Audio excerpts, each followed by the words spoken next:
Welcome to this new how-to. In this how-to we're gonna look at how you can start the Boeing 787 from scratch.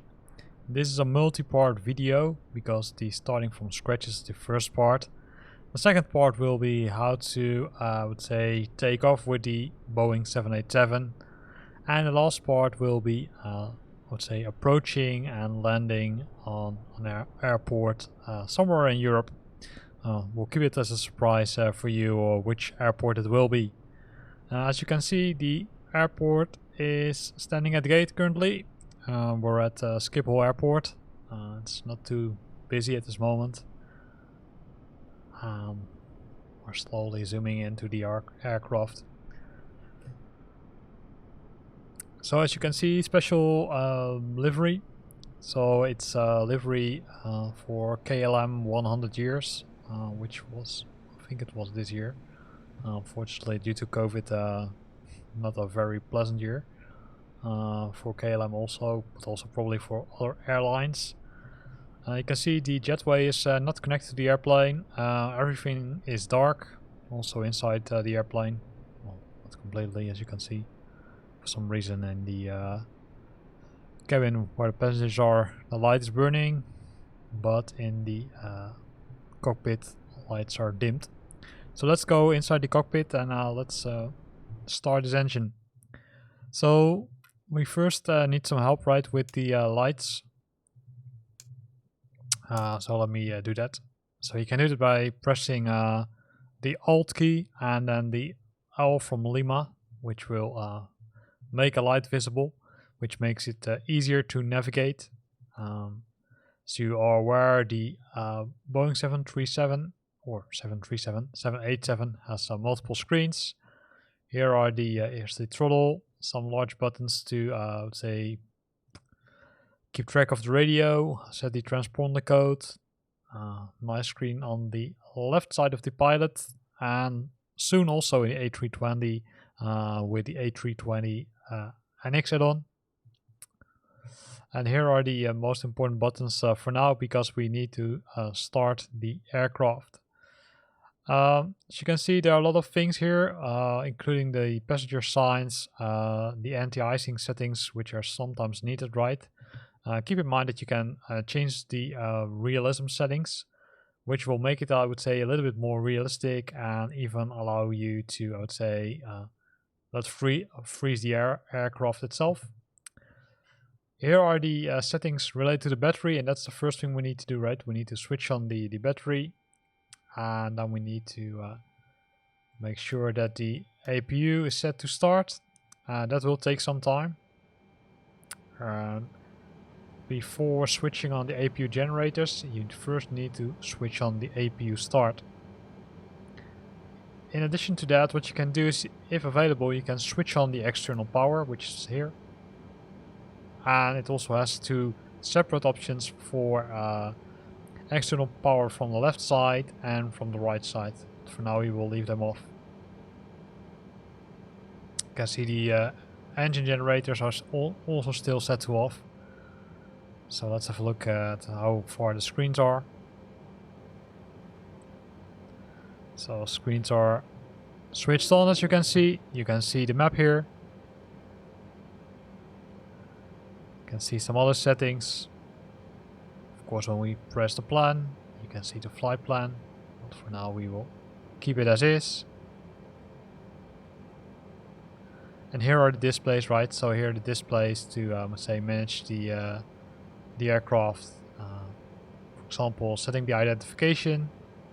Now we need to initiate the position by pressing the GPS position and then the IRS, which will populate the last position. Route has been set from Amsterdam Airport to Moscow, so that will be the flight. And then we've got the performance initialization. We will leave it as is. Thrust limiter, so we can change the settings here, right? Takeoff speed, and this is, I think these are the flaps, if I'm correct. And then you can zoom or can can go to the other ones like the climb rate, etc. Or you can go to the takeoff. As you can see, V1, VR, which stands for V-rotate, and V2 have not been set. If you click on the buttons to the right side, these values will be populated. Thrust limiter, we will leave it as is, so we can go back to the index.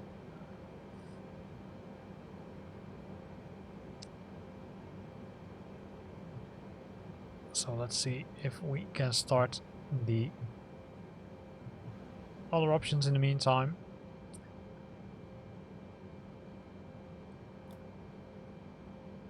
I need to switch them on, of course.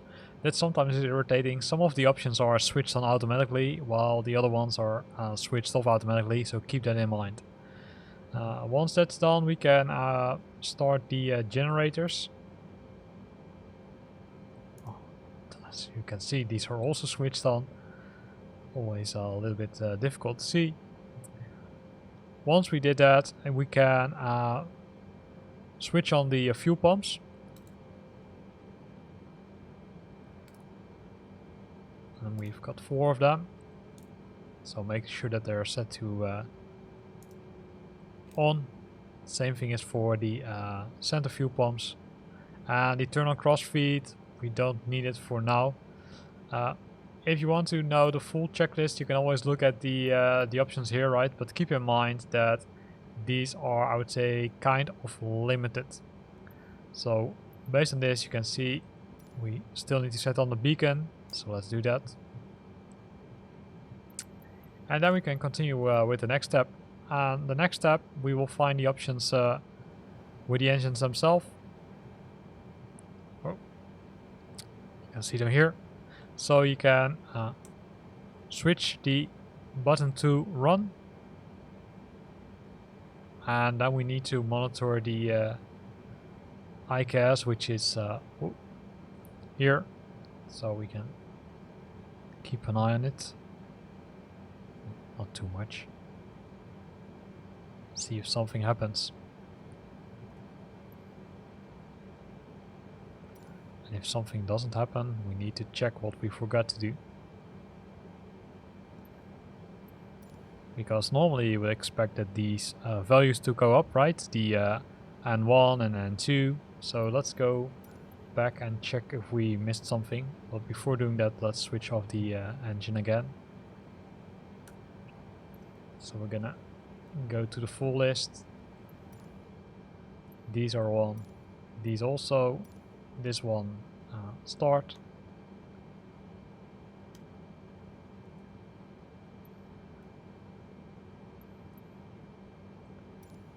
APU are both set to on, as you can see.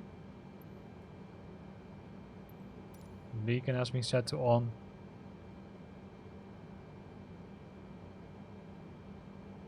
Fuel pumps also are on. These buttons are not yet active. Hopefully they will become active, say in a new version or in an updated version. And I think that I know what we forgot to do, and that's these buttons. So switch those buttons to start, and then go to the fuel button here, and now we should see some progress, hopefully. Yes. So let me zoom in. So you can see now that the N2 value increases, right? So keep an eye on this one and don't continue with starting the other engine yet.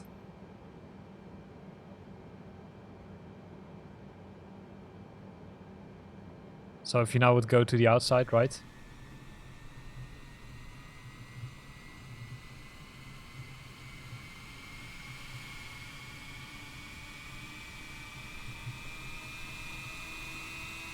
You can hear it and you can see it.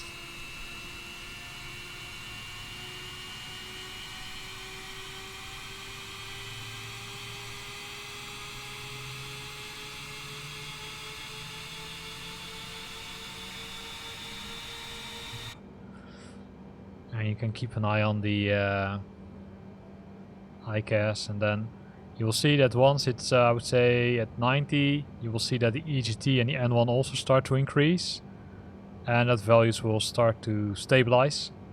So once they're stabilized, you can continue with the other engine, which is the left engine. As you can see, the key to move from start to normal is automatically being switched back to normal for the right engine. So that's not something you need to do manually.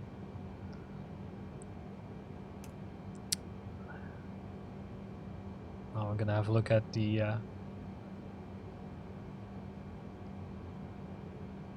N2 value for this engine.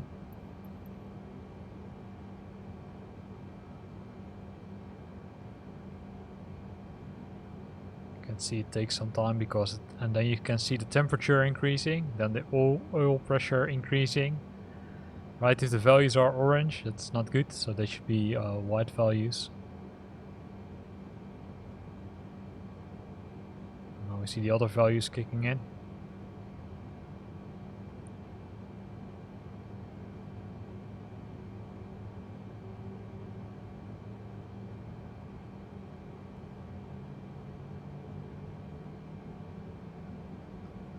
So that goes all pretty well.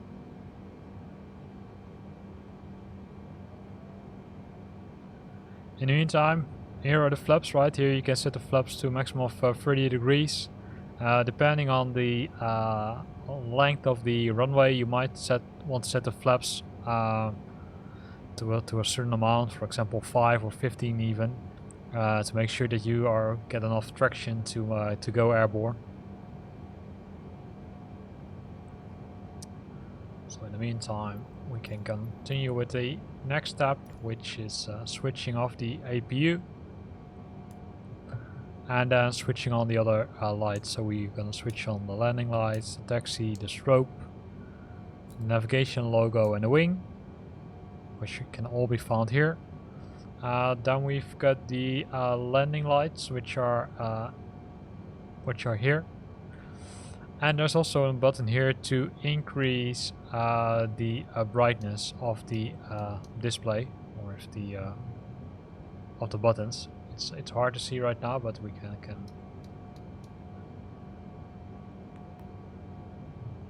You see, we first need to switch it on.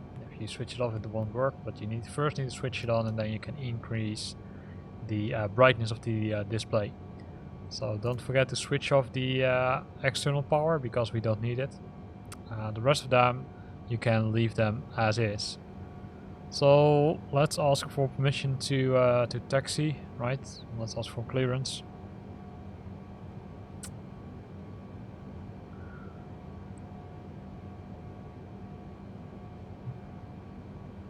Skip hall clearance delivery KLM 641IF part in Nukovo ready to copy. KLM 641 is cleared to Nukovo Airport as filed. Takeoff runway 36 left, climb and maintain 13,000 feet. Departure frequency is 118.08 squawk 1621. So we're gonna acknowledge. KLM 641 cleared to Nukovo Airport as filed. Takeoff runway 36 left, climb and maintain 13,000 feet. Departure on 118.08 squawk 1621. KLM 641 readback correct. Contact ground on 121.705. So then we got the other channels, like you can see the channels here for contacting ground. But first do some stuff here. So the first thing is that you saw that we got a transponder code. So 1621. So you can go here, and what you will see in this display is the transponder code, and it's already being set, right? So normally it does it automatically. In some cases you need to set it manual. If you need to do that, simply press in the numbers here and then press the option here. You can see that the transponder, the airplane has two transponders, one left and one right, so the left one is currently active, so that's good. Next thing which we need to set is the altitude, right? Because we've even been instructed to go to 13,000 feet. So we can do that by easily changing the buttons here to 13,000 feet. For heading, we will keep it as is. We're not gonna use the heading because we want to use the navigation. So you will see that we will use the LNAV button once airborne in combination with the FLC mode and the flight director mode on. Keep in mind that auto throttling is enabled by default, and autopilot can be enabled by using this button. For auto throttle to really work, make sure that you turn on the IS mode, which will set the speed to either IS or Mach. That depends, right? You can use this button to switch to Mach or go back to the IS mode. So we're gonna request a permission to taxi, and then we're gonna taxi to the runway. And there the video will end, or at least this part, and we will post a new video soon about how to take off with the airplane.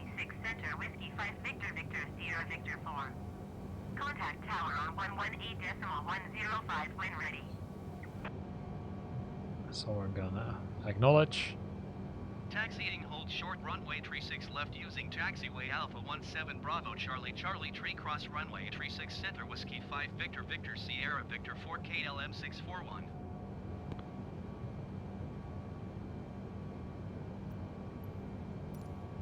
There was a whole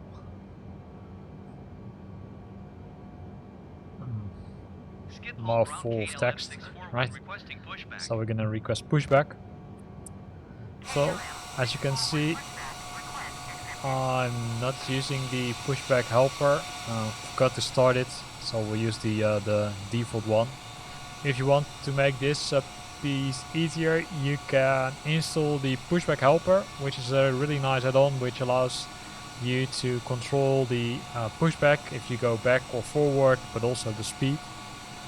You can see, let's get a little bit closer. It's almost there.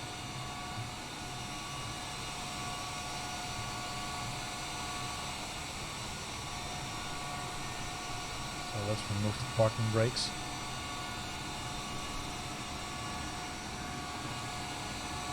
Which we didn't do yet.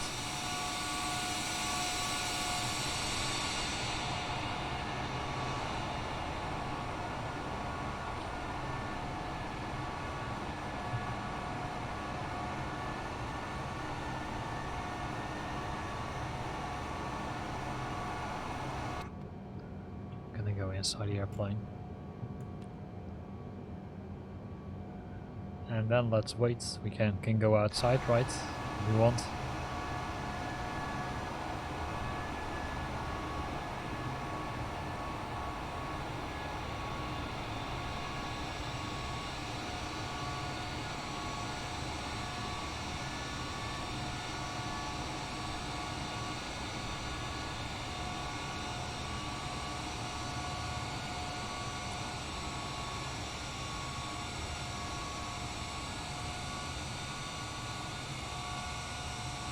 Making very slow progress. So let me double check if the oh, here it goes.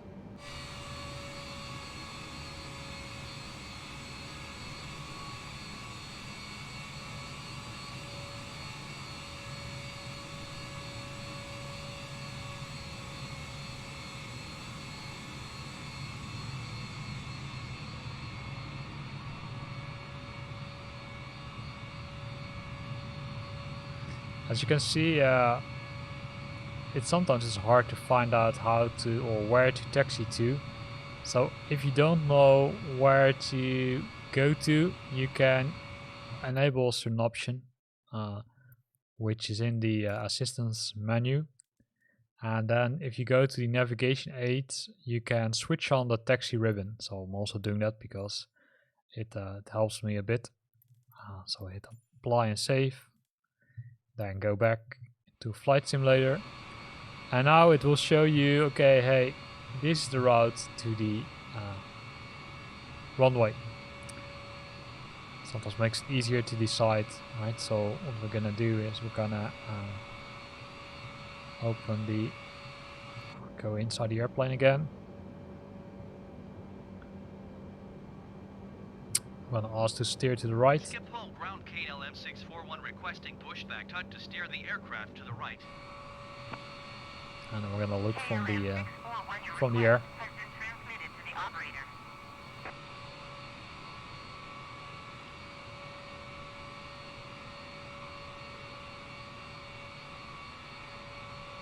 This is funny to see request jetway disconnection. I'm not sure, but there was no jetway connected, so.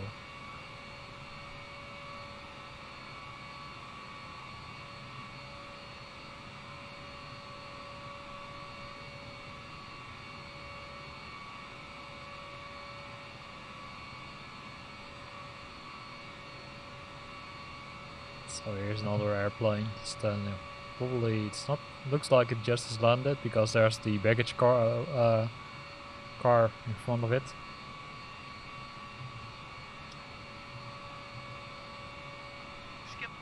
So one trick, right? If you are in drone mode and you want to control the aircraft or want to control A to C, then press the letter C from Charlie on your keyboard, and that will, I would say, make it easier because then you can control the aircraft instead of the drone.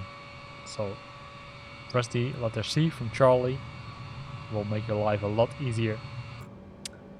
So now we're standing here, so let's follow the magic or the illuminated path to the runway, right, which you can see here.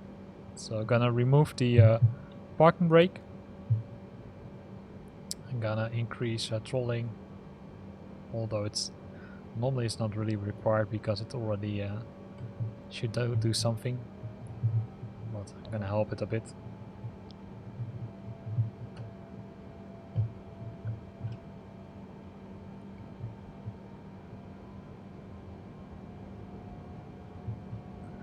And the A320 is, I would say, known for its bad behavior in steering. So what you can do is you can press the star on the numeric path to help turning. Then it will push the brakes on the, I would say, left side of the, or on our left wheels.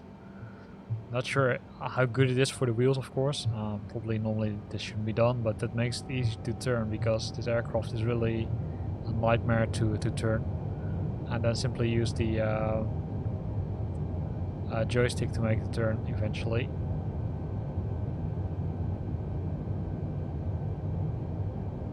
So the star on the numeric path will help to push the brakes on the left side. The minus sign, which is besides the star, will put the brakes on the right side. So now we can continue. Should decrease speed a bit. Can't go too fast on the runway or on the taxiway. And you can see we need to take a pretty long ride to the runway. We need to hold. KLM 641, continue taxi. Always fun.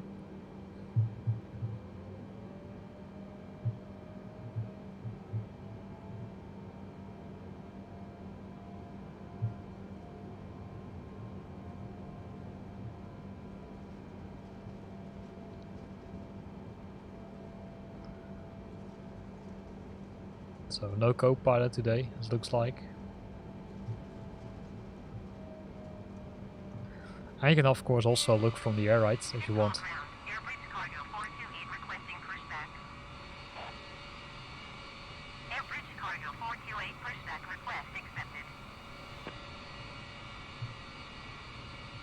Maybe this is easier.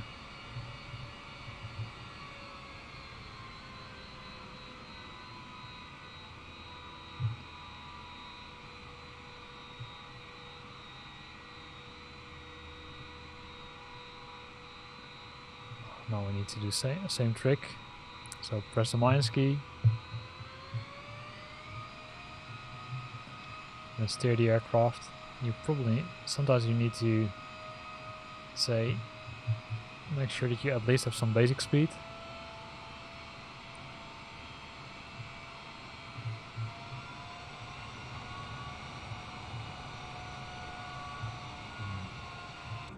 Let's look from inside to see what's going on.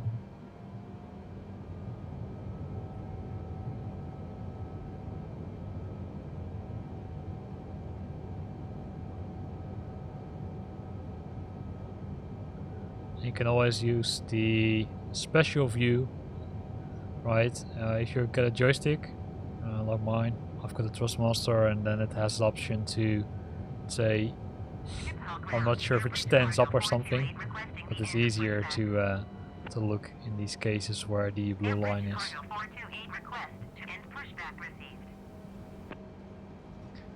So again, let's look from the outside.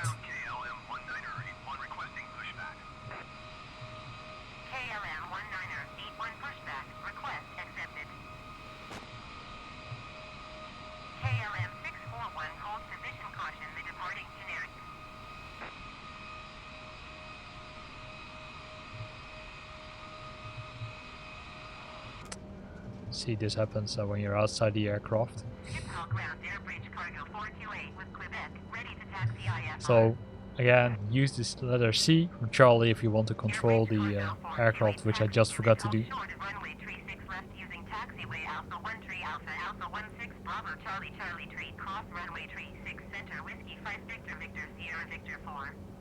So now I'm gonna stay inside the aircraft.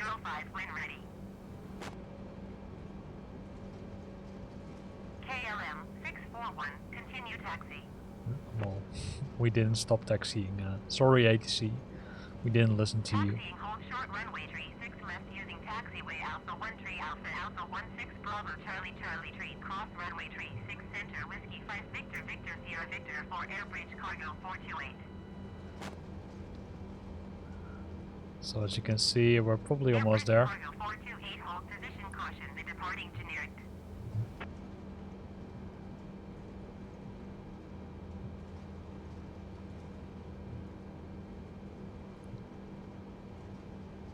Hold position Airbridge Cargo 428.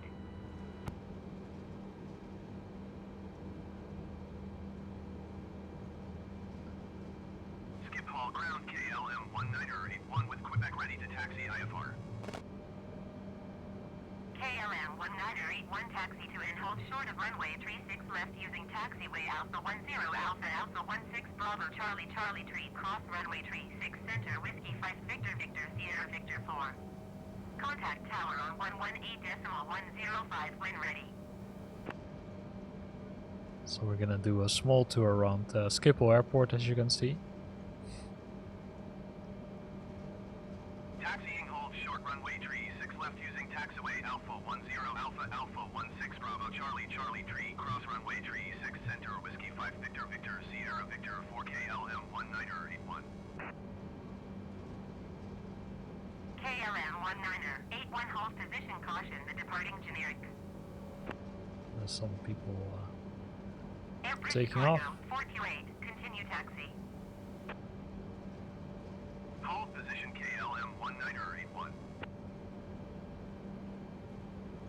KLM 1981, continue taxi.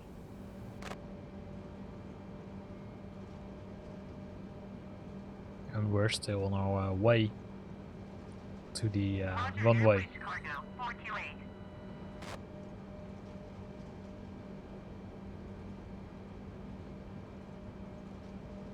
Roger, KLM 1981.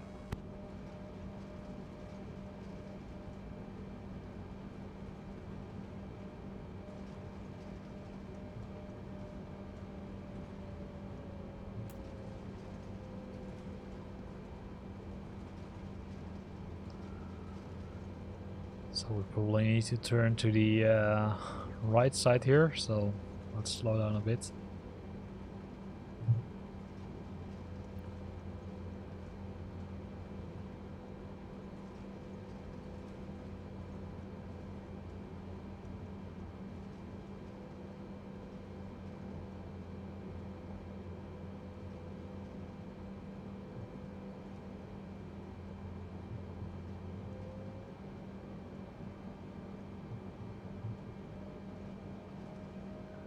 As you can see, they probably didn't like us from ATC because 18 Romeo is, well, you need to taxi a lot, I would say pretty long time.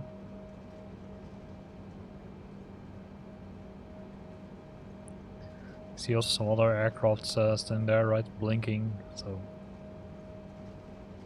let's see how busy it is.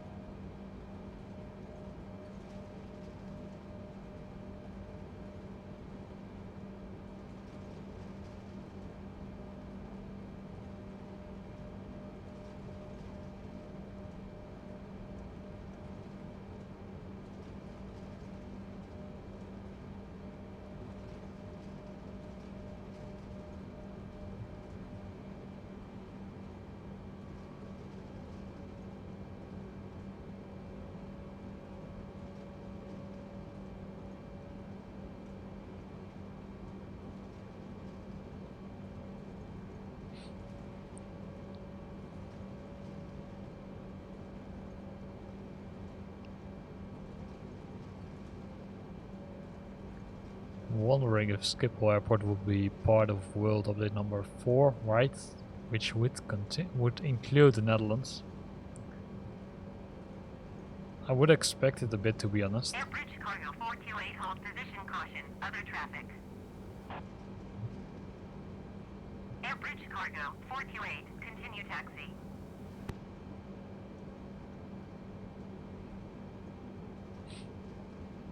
So there's the other airplane in front of us, as you can see. Roger, Bridge cargo 428.